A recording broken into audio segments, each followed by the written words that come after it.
Salutations à vous tous qui écoutez ce partage et vous tous qui aimez Jésus-Christ. Aujourd'hui, on va parler de sécurité. Ça veut dire, c'est bizarre, là, sécurité. Mais quand le Seigneur a mis ça sur mon cœur, moi aussi, je me suis questionnée. Mais Dieu m'a donné des passages et je vais surtout parler du faux sentiment de sécurité. On va regarder premièrement, qu'est-ce que ça veut dire sécurité? Alors, le terme sécurité vient du latin securitas, qui se traduit être sans souci. C'est-à-dire se sentir en sécurité. Et on l'utilise couramment dans un sens très proche, celui de l'absence de risque ou de danger. Alors, dans ce sens-là, c'est correct, la sécurité, on en a besoin. Et c'est important de se sentir sécure, de se sentir en sécurité. Puis, c'est important de prendre les moyens aussi, des moyens qu'on a, matériellement parlant ou peu importe, pour être en sécurité.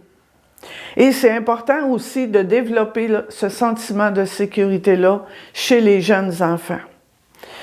Mais, comme je vous dis, je répète, ce dont je veux vous parler aujourd'hui, je veux partager avec vous, c'est d'avoir un faux sentiment de sécurité. Et on va lire dans Luc 12, à partir du verset 15 jusqu'à 20. Et vous allez comprendre où est-ce que je m'en vais avec ce sentiment ce faux sentiment. C'est Jésus qui parle ici, puis ça dit, « Puis il dit à tous, attention.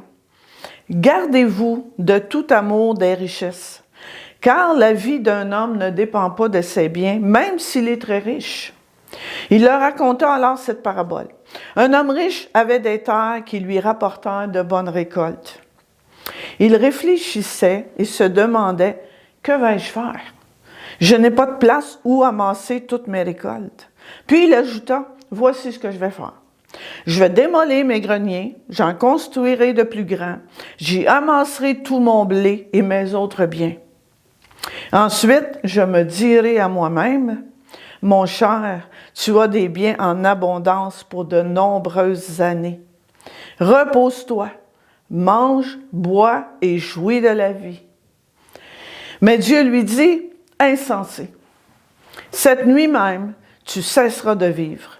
Et alors, pour qui sera tout ce que tu as accumulé? » Ici, on voit un homme qui mettait sa sécurité dans ses richesses matérielles, dans ses biens. Je n'ai pas besoin de m'inquiéter de rien. J'ai beaucoup de richesses. Je vais amasser mon blé, et mes autres biens. Puis là, je vais en avoir pour longtemps. Fait que, prends ça cool. Pose-toi, mange, bois, jouis de la vie. Mais on doit réaliser que ces choses-là, elles peuvent être très éphémères. Ces choses-là, peuvent disparaître en un instant. Et il y a des gens qui mettent leur sécurité dans ces choses-là, dans leur richesse, dans leurs biens matériels, dans leur compte en banque. Toutes ces choses-là peuvent disparaître en un instant pour toutes sortes de raisons. Un incendie, puis pouf, tu n'as plus rien. Puis il y a des gens, ils se sentent en sécurité, justement parce qu'ils ont beaucoup de biens, parce qu'ils ont un gros compte en banque, parce qu'ils ont un emploi stable qui leur rapporte beaucoup d'argent, possèdent beaucoup de choses. Mais ça, là, c'est un faux sentiment de sécurité. Et Dieu lui dit, Jésus a dit, « Insensé, cette nuit même, tu cesseras de vivre. » Alors, dans ce cas-ci, c'est pas qu'il a tout perdu pendant qu'il a tout perdu d'un incendie ou s'est fait voler, peu importe. Non, c'est sa vie qu'il a perdue. Cette nuit même, tu cesseras de vivre. Tu vas mourir. Et alors, pour qui sera tout ce que tu as accumulé? Proverbe 11, 28 dit, « Celui qui se confie dans ses richesses tombera, mais les justes verdiront comme le feuillage. » Dans 1 Timothée 6, 17, ça dit, « Recommande à ceux qui possèdent des richesses en ce monde de se garder de toute arrogance et de ne pas fonder leur espoir sur la richesse, car elle est instable. Dieu ne dit pas ici de ne pas avoir de richesse. Dieu ne dit pas ici que c'est pas correct d'avoir des richesses puis de posséder des biens matériels. C'est pas ça qu'il dit.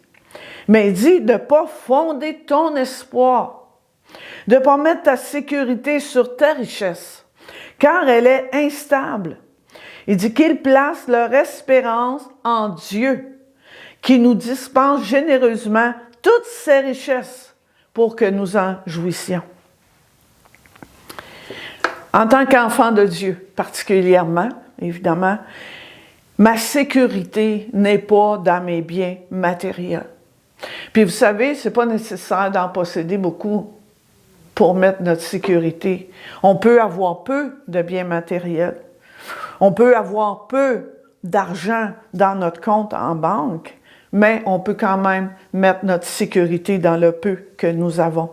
Puis quand on regarde dans l'Ancien Testament, souvent on voit comment ils mettaient, leur sécurité était dans leur armée, dans le nombre de soldats, dans leurs chars, dans leurs chevaux, que ça dit. Ça dit d'ailleurs dans le psaume 27, ça dit « Ceux qui s'appuient sur leurs chars, ceux-ci s'appuient sur leurs chars, ceux-là sur leurs chevaux.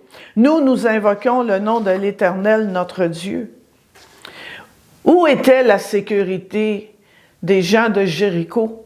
Leur sécurité était dans leur haute muraille, leur forte muraille. Pourtant, leurs murailles se sont écroulées en un instant. Mais je trouve encore peut-être, je dirais, plus malheureux. C'est qu'il y a des personnes qui ont un faux sentiment de sécurité en ce qui concerne la vie après la mort. Je ne sais pas pour vous, mais moi j'entends ça. Je l'entends autour de moi. Il y a des gens qui croient, ils vont aller au ciel. Eux autres, après la mort, ils s'en vont au ciel. Pourquoi? Parce que je suis une bonne personne. Ils ont fait ou ils font des bonnes œuvres. Puis il y a des gens aussi qui disent, on souffre tellement sur la terre. On mérite notre ciel. Ils ont gagné leur ciel. Mais le ciel ne se mérite pas et ne se gagne pas.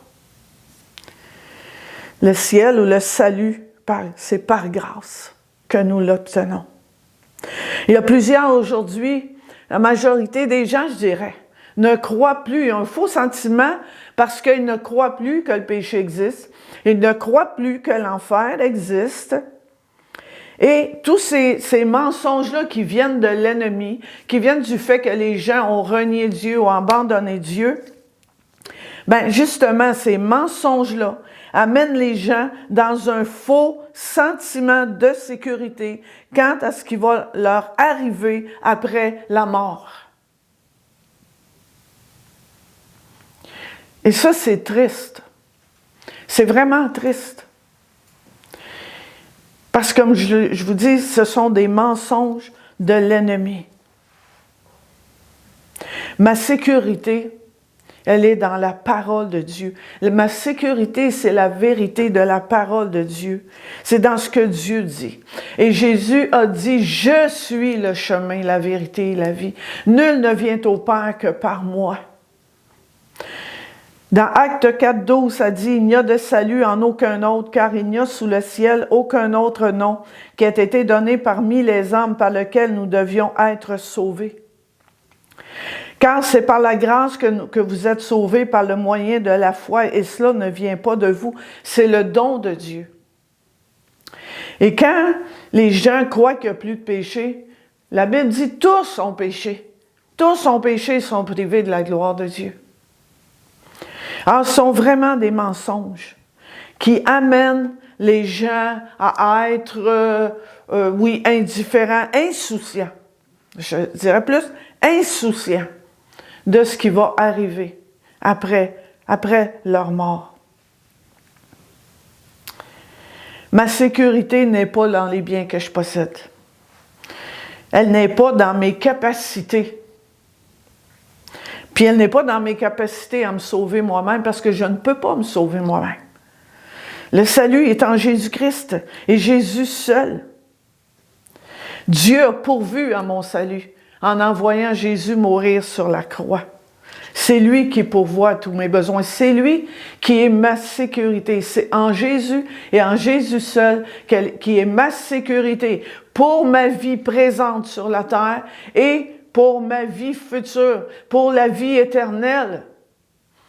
Grâce à sa parole qui me dit, qu'il me déclare.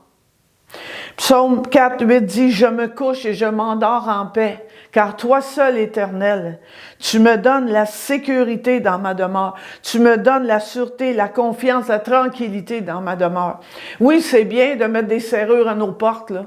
C'est bien de barrer nos portes, c'est bien de prendre les moyens, là. Mais ma paix, ma sécurité, d'avoir vraiment la paix, je m'endors en paix. C'est Dieu qui est ma sécurité. C'est en lui que je dois mettre ma sécurité. Il y a un homme qui a dit « La sécurité n'est pas dans l'absence de danger. La sécurité se trouve dans la présence de Dieu au centre de sa volonté parfaite. » Corrie ten Boom, une femme qui a vécu les camps de concentration, qui a servi le Seigneur jusqu'à un âge très âgé. Elle a dit, le centre de la volonté de Dieu est notre seule sécurité. Et je prie vraiment que Dieu puisse envoyer un vent de réveil, un vent de réveil sur notre monde. Que la crainte de Dieu puisse toucher les cœurs. Que la vérité vraiment soit apportée. Que les mensonges de l'ennemi soient renversés. Et c'est ma prière et je crois qu'on doit vraiment prier dans ce sens-là. On a des gens partout autour de nous, nos bien-aimés, qui ne connaissent pas le Seigneur, puis qui justement, souvent, ont ce faux sentiment de sécurité quant à leur avenir, quant à la vie après la mort. Et j'aimerais qu'on termine. Avec un chant qui dit « Mon espoir est en toi. Dieu, paix de mon âme. » La sécurité, la paix de mon âme, elle vient de Dieu. Et peu importe ce que je traverse, toujours tu es là. Dieu est toujours là pour nous. Et on ne doit pas s'appuyer, on ne doit pas faire confiance, on ne doit pas se confier dans ce qu'on possède parce qu'on peut le perdre du jour au lendemain. Ou sinon, notre vie on peut mourir du jour au lendemain. Et ça donne rien de ramasser des choses dans ce monde. Mais on a besoin de choses pour vivre. Et je le répète, Dieu n'est pas contre ça. Mais Dieu est contre le fait de mettre notre foi, notre confiance, notre sécurité dans les choses matérielles.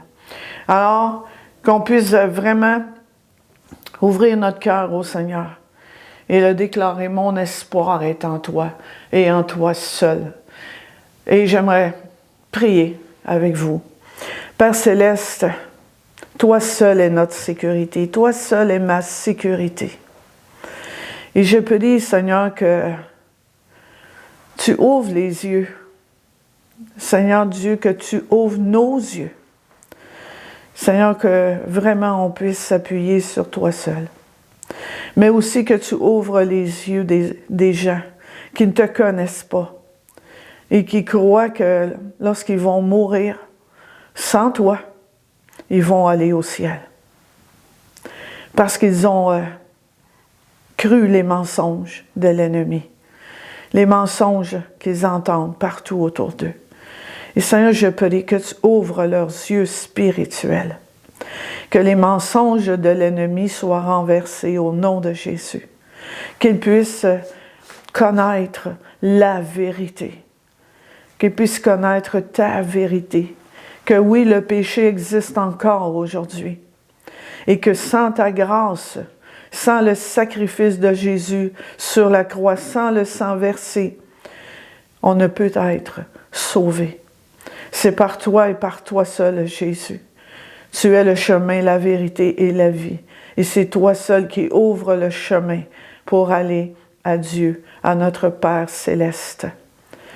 Alors je prie au nom de Jésus, au nom de Jésus, que ce faux sentiment de sécurité soit aboli, anéanti, que la vérité soit proclamée, que les mensonges soient mis à jour afin que la vérité éclate. Dans le puissant nom de Jésus. Amen et Amen. Digne de gloire, Seigneur Jésus. Digne de gloire, tu es mon espoir, Seigneur Jésus. Tu es ma victoire, Seigneur Jésus. À chaque instant, je peux m'attendre à toi, Seigneur. Tu peux t'attendre à toi, à Jésus ce matin. Jésus est là ce matin. Jésus est là ce matin.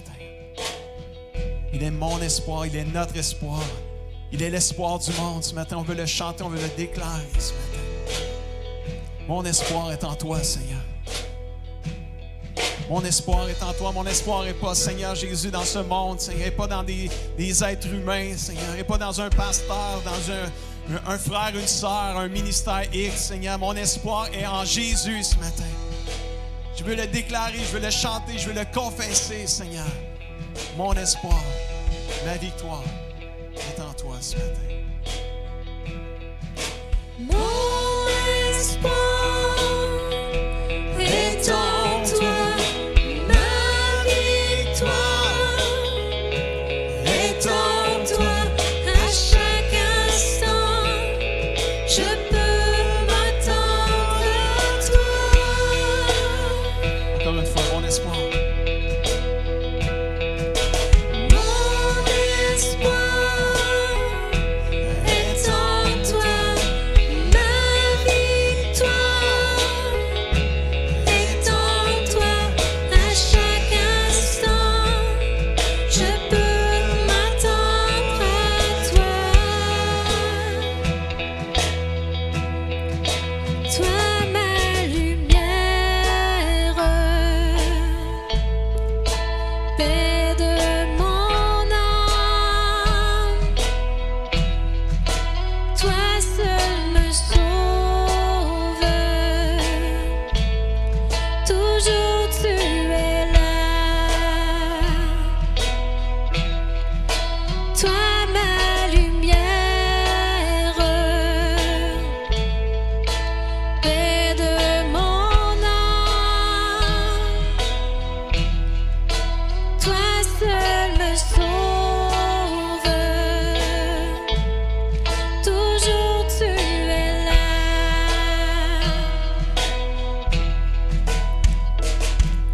Mon espoir est en toi, ma victoire est en toi. À chaque instant, je peux m'attendre à toi. Dans ma faiblesse, tu ne changes pas. Toi seul m'entoure, me trace la voie. Tout le monde ensemble, mon espoir. Mon espoir est en toi, ma victoire est en toi.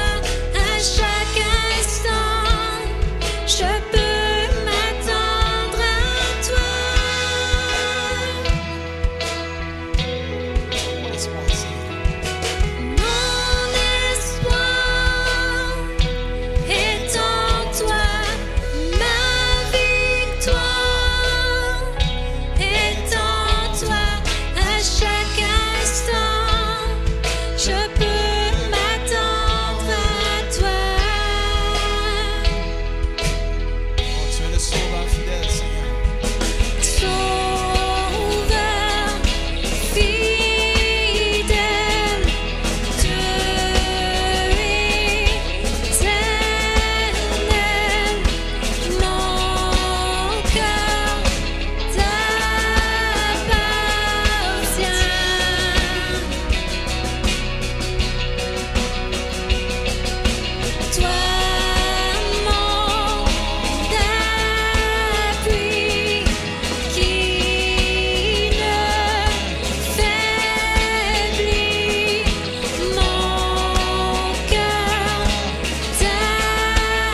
je peux m'attendre à toi.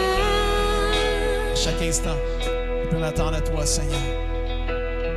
À chaque instant, je peux m'attendre à toi.